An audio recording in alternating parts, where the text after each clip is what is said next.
वीतराग विज्ञानता, शिव स्वरूप शिवकार, नमः त्रियोग संहार के। वीतराग विज्ञान अर्थात विकार रहित ज्ञान स्वभाव सारभूत है। वो मंगल स्वरूप है और मंगलकारी है। मैं उसे मन वचन काय इन तीनों योगों को वश में करके नमस्कार करता हूं। 6 डाला परम मांगलिक ग्रंथ है। पंडित दौलत राम जी द्वारा यह लिखा गया है। 6 इसमें ढाल हैं। 6वीं ढाल का स्वाध्याय चल रहा है और इसमें मुनि का स्वरूप का वर्णन अपन ने देखा। 28 मूल गुणों का वर्णन इसमें हो चुका है और मुनिराज समता स्वभावी होते हैं, परिसहों को जीतने वाले होते हैं, इसकी भी चर्चा की थी। अब मुनिराज तप, धर्म और विहार उनका कैसे होता है और उनके में स्वरूपाचरण जो निश्चय चरण चारित्र है वो कैसे प्रकट होता है और क्या कहलाता है, उसकी चर्चा भी की जाएगी इस छंद के माध्यम से। छंद नंबर है 7वां। सभी अपनी पुस्तक में निकाल लेंगे छंद नंबर 7वां और इसका उच्चारण पहले उमागर की आवाज में कीजिए। तप तपे द्वादश, धरे 10 वृष, रतन त्रय सेवे सदा, मुनि साथ में वा एक विचरे, चहे नहीं भव सुख कदा।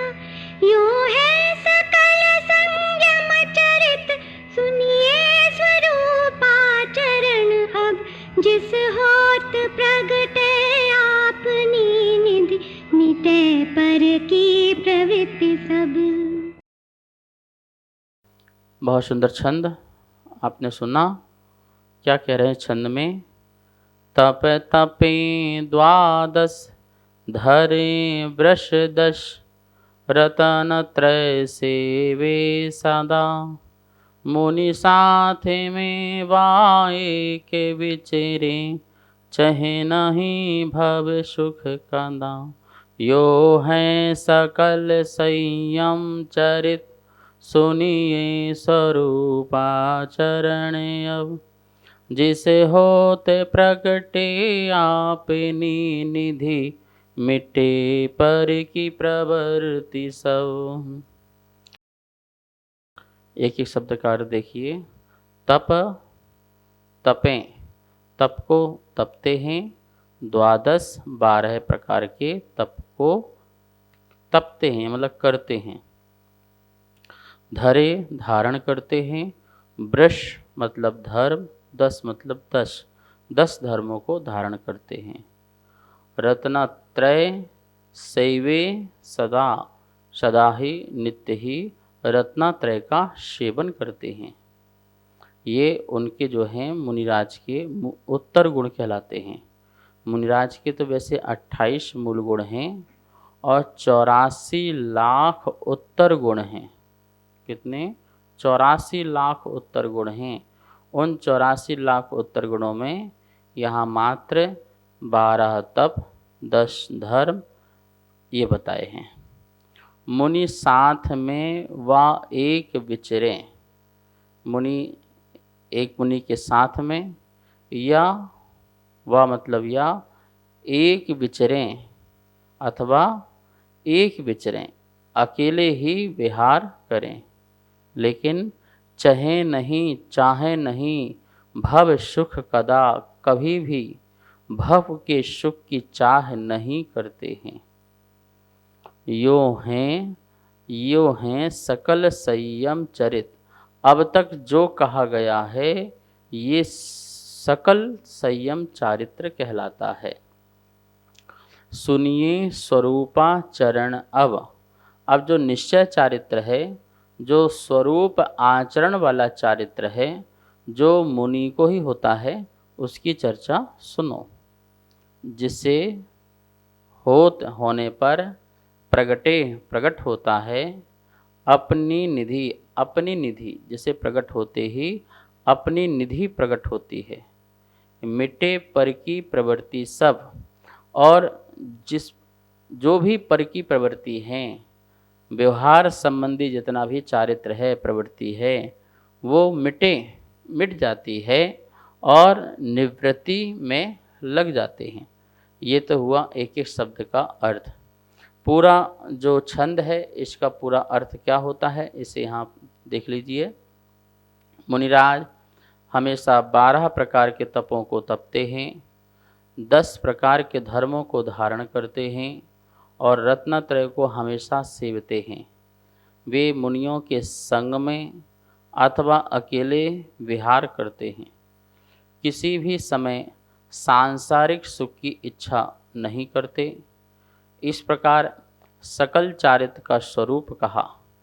अब स्वरूपाचरण चारित्र का वर्णन करेंगे, उसे सुनो। जिसके प्रकट होने से आत्मा की ज्ञानादिक संपत्ति प्रकट होती है और पर पदार्थों की ओर से सर्व प्रकार की प्रवृत्ति दूर होती है। ये इस छंद का पूरा अर्थ हुआ। मुनिराज जो हैं उत्तर गुणों का भी पालन करते हैं। जैसे कि आया हुआ है, जो उत्तर गुणों का पालन करते हैं वो उत्कृष्ट मुनि कहलाते हैं। ठीक है, 28 मूल गुणों का पालन तो करना ही करना है, लेकिन उत्तर गुणों का भी पालन करते हैं तो आप श्रेष्ठ हैं। लेकिन जो उत्तर गुणों का पालन नहीं कर पाते हैं, मात्र 28 मूल गुणों का पालन करते हैं, वो मुनिराज भी भावलिंगी मुनिराज कहलाते हैं। इस बात को जरूर समझना। पुलाक और वकुश नाम के जो मुनिराज होते हैं वो उत्तर गुणों का पालन नहीं कर पाते हैं और मूल गुणों का पालन करते हैं और कदाचित मूल गुणों में भी कभी कभी अतिचार लग जाते हैं। तो ऐसे मुनिराज भी भावलिंगी 6वें 7वें गुणस्थानवर्ती कहलाते हैं। ठीक है ना। और वही मुनिराज जो हैं उत्तर गुणों की भावना करते हुए पालन करते हैं तो वो भी 6वें 7वें गुणस्थानवर्ती भावलिंगी मुनि कहलाते हैं। और उसके बल से वो स्वरूपाचरण आदि चारित्र जो है, मतलब निश्चय चारित्र है, ऊपर की उपसम श्रेणी या छपक श्रेणी है, उसमें आरूढ़ हो सकते हैं। तो यहाँ पर अपन को समझना है तप, धर्म और रत्नात्रय। ठीक है, 3 बातें, क्योंकि एक लाइन में 3 बातें कही हैं। तप भी व्यवहार रूप और निश्चय रूप, धर्म भी व्यवहार रूप और निश्चय रूप, और रत्नात्रय भी व्यवहार रूप और निश्चय रूप। ये 2 बातें सब में लगा के चलना। यदि आपको जैन धर्म अच्छी तरह से समझना है तो व्यवहार में और निश्चय में दोनों ही लगाना, क्योंकि व्यवहार और निश्चय दोनों ही सम्यक ज्ञान के भेद हैं। सम्यक नए हैं और नए सम्यक नए मिथ्या नए नहीं होते हैं। व्यवहार मिथ्या नहीं है और निश्चय भी मिथ्या नहीं है, इस बात को समझ के रखना। तो तप मतलब तपना, इच्छा निरोधा तपहा, इच्छाओं का निरोध करने का नाम तप है। हमारे मन में जो भी इच्छाएं हैं, इंद्रियों संबंधी, मन संबंधी, उन इच्छाओं को हम जितना रोकते जाते हैं वो हमारी तपस्या कहलाती है। और ध्यान रखना, इच्छाओं का निरोध जो है कर पाएंगे वो मुनि ही कर पाएंगे। जिन्होंने सब कुछ छोड़ दिया, सब कुछ त्याग कर दिया, अब किंचित यदि किसी प्रकार की इच्छा होती है तो उन इच्छाओं को फिर शांत कौन कर सकता है? मुनि। जो बिल्कुल भोगों की सैया में बैठा हो वो व्यक्ति इच्छाओं को शांत कर दें, ऐसा बहुत मुश्किल है, बहुत मुश्किल है। आप एसी पंखा के बीच में बैठे हो तो आप जो है शीत और जो है गर्म, इन दोनों का आप त्याग कर दें, ऐसा बहुत मुश्किल है। लेकिन जो मुनिराज हैं वो बाहरी वातावरण से शीत उष्ण जो आ रहा है नेचुरल, उसके प्रति भी राग को हटा दें, ये उनके लिए संभव है। कृत्रिम जो है शीत और उष्ण का साधन, उसका तो त्याग है ही है, लेकिन जो नेचुरल है शीत उष्ण, उसमें भी किसी प्रकार से राग और द्वेष न करें, ये मुनि का संभव हो सकता है। तो इसलिए मुनिराज ही असली तपस्या कर सकते हैं। आप अपना भोजन बनाते हैं, वो तो राग द्वेष तो है ही है, और उसमें राग द्वेष कम करना बहुत ही मुश्किल है।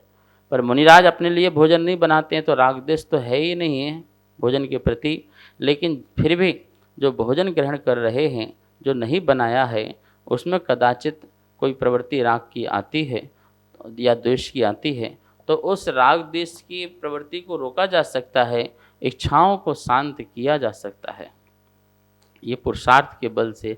तो ऐसे मुनिराज धन होते हैं जो तपस्या तपते हैं। तो ऐसे ही हमें पांचों इंद्रिय और मन संबंधी बातों को लगा लेना है कि ये पांच इंद्रिय मन संबंधी जितने भी विषय हैं, उन समस्त विषयों को जो बहुत ही बुद्धिपूर्वक साधना और संयम से वीतराग भाव से उन्हें रोकते हैं, वही मुनिराज तपस्वी कहलाते हैं। अब देखिए व्यवहार रूप से और निश्चय रूप से दोनों समझ लेते हैं। यहाँ लिखा है तप, निश्चय तप और व्यवहार तप। निश्चय तप मुनि का शुद्धात्म स्वरूप में लीन रहकर प्रतपना, प्रतापवंत वर्तना है। वो उसी में ही प्रवृत्त करते हैं, उसी में ही प्रवृत्ति रहती, शुद्धात्म रूप में ही लीन रहते हैं। उसी में ही लीन रहने मतलब जो शुद्धात्म तत्व है उसमें लीन हो जाना, वो निश्चय तप है। व्यवहार तप हट रहित 12 प्रकार के तप के शुभ विकल्प जो हैं वो व्यवहार तप है। किसी प्रकार की हठाग्रता नहीं है कि मैं ऐसा करूँगा। उपवास करना मतलब अनशन करना, अनुद्र करना, वृत्ति परिसंख्यान करना, रस परित्याग करना, तो इस प्रकार से जो है मुनिराज का जो ये भाव है वो हठपूर्वक नहीं है, एक सहजता से उनके मन में प्रायश्चित, विनय, वैयावृत्ति आदि ये जो भाव पैदा होते हैं बहिरंग अंतरंग तपों में, तो वो तप उनके जो हैं वो व्यवहार तप कहलाते हैं। 12 प्रकार के जो भेद किए गए हैं वो व्यवहार तप के भेद किए गए हैं। निश्चय तप में कोई भेद नहीं होता, शुद्धात्म तत्व में लीन हो जाओ, उसी में ही प्रतपन लीन हो जाओ। ऐसे प्रतपनवंत मुनिराज ही जो है निश्चय तप को तपते हैं। अब व्यवहार तप के भेद में 12 प्रकार के तप यहाँ देखिए। व्यवहार तप, बाह्य तप, अनशन, अवमोदर, वृत्ति परिसंख्यान, रस परित्याग, विविक्त संयासन, काय क्लेश। अभ्यंतर तप प्राश्चित, विनय, वैयाव्रत, स्वाध्याय, विसर्ग और ध्यान। ये सभी प्रकार के ये 12 प्रकार के तप हैं। इनका मैंने वाचन जो है तत्वार्थ सूत्र के समय किया था। 9वें अध्याय में ये 12 प्रकार के तपों का वर्णन है। आप सब लोग उसमें सुन लेंगे या जो शास्त्र हैं उससे पढ़ लेंगे, और ये आप जानते ही हैं ये 12 प्रकार के तपों के बारे में। मात्र बाह्य तप करने से निद्रा नहीं होती है, शुद्धोपयोग निद्रा का कारण है, इसलिए उपचार से तप को भी निर्जरा का कारण कहा है। यदि बाह्य दुख सहन करना ही निर्जरा का कारण हो, तब तो पशु आदि भी क्षुधा तृषा सहन करते हैं। ठीक है ना। तो बोले बाह्य तप जो है वो निर्जरा का ही कारण हो ऐसा नहीं है, वह भी निर्जरा का कारण हो सकता है और होता है। बाह्य तप तपे बिना कभी भी जो है अंतरंग तप नहीं हो पाता है। लेकिन कोई ये समझे कि बाह्य तप मात्र से ही जो है मोक्ष होता है, तो ऐसा नहीं है। बाह्य दुख सहन करना ही जो है निर्जरा कारण है ऐसा नहीं है। बाह्य दुख सहन तो हर प्राणी करता है। भूख प्यास तो कितने व्यक्ति जो नहीं सहन नहीं करते हैं, तो क्या उनकी निर्जरा हो जाती है? निर्जरा नहीं होती है। वह भूख प्यास सहन करते समय भी समता भाव रखता है तो निर्जरा होती है। इसलिए ये उपचार कथन किया गया है कि निर्जरा का कारण है। ठीक है ना। लेकिन देखा जाए शुद्धोपयोग निर्जरा का कारण है, उपयोग की शुद्धता का नाम ही जो है निर्जरा है, ये ध्यान रखना है। उससे ही निर्जरा होनी है। लेकिन भैया शुद्धोपयोग की निर्जरा में भी कारण कौन सा बनेगा? ये बाह्य तप उपचार से जो तप कहे गए वो भी मानना पड़ेंगे, क्योंकि यदि वो नहीं मानेंगे तो क्या होगा? हम आगम का क्या करेंगे? विलोप करेंगे। हम आगम की अवहेलना करेंगे। इसलिए कभी ऐसा मत सोचना क्या रखा हो उपास करने में, क्या रखा है व्रत करने में, शरीर को सुखाते रहते हो, इससे कुछ होता है क्या? जानवर भी सूख गए ऐसे, तो ऐसा नहीं बोलने का। ये तो आप महावीर स्वामी के आगम के खिलाफ हो जाओगे, श्रुत का अवर्णवाद हो जाएगा और ज्ञानावर्णी दर्शना कर्ण का तीव्र बंध होगा, इसलिए कभी भी इस प्रकार से मत जाना। मांसोपासी भी होते हैं। बाहुबली भगवान 1 साल तक खड़े रहे, तो क्या उनका उपवास व्यर्थ गया? क्या व्यर्थ में खड़े हुए थे? क्या वो 6वें 7वें गुण स्थान में नहीं थे? बाह्य तपते हुए, बाह्य कायोत्सर्ग करते हुए, उपवास करते हुए 1 वर्ष तक, तो भैया व्यर्थ नहीं जाता है, उससे तो और साधना की जाती है और विकल्प दूर हो जाते हैं। यदि उपवास अनशन आज किया तो भोजन संबंधी विकल्प समाप्त हो गया ना, तो वो विकल्प अब भोजन में ना जा कर के अब किस में विकल्प जाएगा? आत्म तत्व में, शुद्धात्म में। तो कितना फ़ायदा हुआ। जैसे मान लो कि आज आपको घर में भोजन नहीं बनाना, किसी पार्टी में जाना, भैया आज घर में भोजन नहीं बनेगा, कितने खुश हो जाएंगे, ओहो चलो भैया आज कोई काम नहीं करना है। तो जो काम नहीं करना है, तो खाली हो जाने पर आपको अन्य जो विशुद्धि प्रकट हुई कि आज हमें काम नहीं करना है, तो वो विशुद्धि जो है आपकी खराब हो गई क्या? वो नहीं बनाने से कितनी विशुद्धि प्रकट हुई। तो ऐसे ही बाह्य तप को तपने से आंतरिक विशुद्धि होती है। तो कोई ये ना समझ ले कि बाह्य तप जो है वो करने लायक नहीं है और करना नहीं चाहिए। भाई पशु सहन करते हैं, पर स्वाधीनता से सहन नहीं करते हैं, पराधीनता से। देखिए यहाँ क्या लिखा है, पशु तो पराधीनता पूर्वक सहन करते हैं।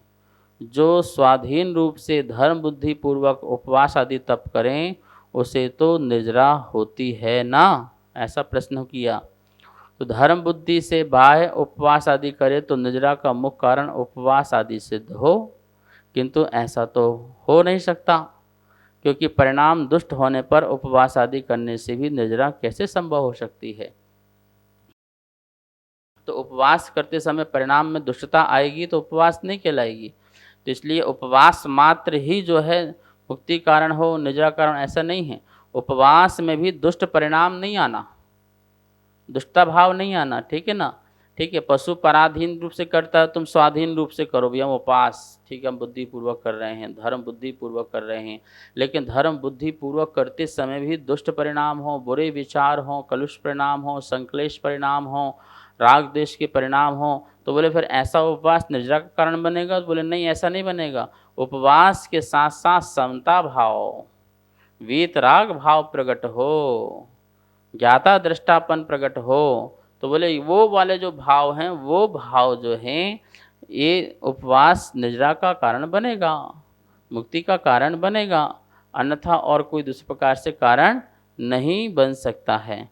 तो हमें बाह्य तप करना चाहिए, नहीं करना चाहिए? तो करना चाहिए और नियम से करना चाहिए, लेकिन उसका रहस्य समझ करके उपवास में उपवास अपने आत्मा में वास हो, इस भाव से उपवास करना चाहिए। और भी विषय हैं, कल चर्चा करेंगे, समय हो चुका है। आइए माँ जिनवाणी की स्तुति करते हैं। वाणी के ज्ञान ते सूझे लोकालोक, सो वाणी मस्तक नमो, सदा देत हूँ धोख, सदा देत हूँ धोख। इस कार्यक्रम के पुण्यार्जक थे श्री खंडेलवाल दिगंबर जैन मंदिर, राजा बाजार, कनॉट प्लेस, नई दिल्ली, एवं श्री खंडेलवाल दिगंबर जैन मंदिर, वैदवाड़ा, दिल्ली के अंतर्गत खंडेलवाल दिगंबर जैन पंचायत, दिल्ली। जिनेंद्र जैन नरपतिया अध्यक्ष, धीरज जैन कासलीवाल महामंत्री, विजय लोहाड़िया विक्की उपाध्यक्ष, गौरव पाटोदी मंत्री, विनोद पांड्या कोषाध्यक्ष।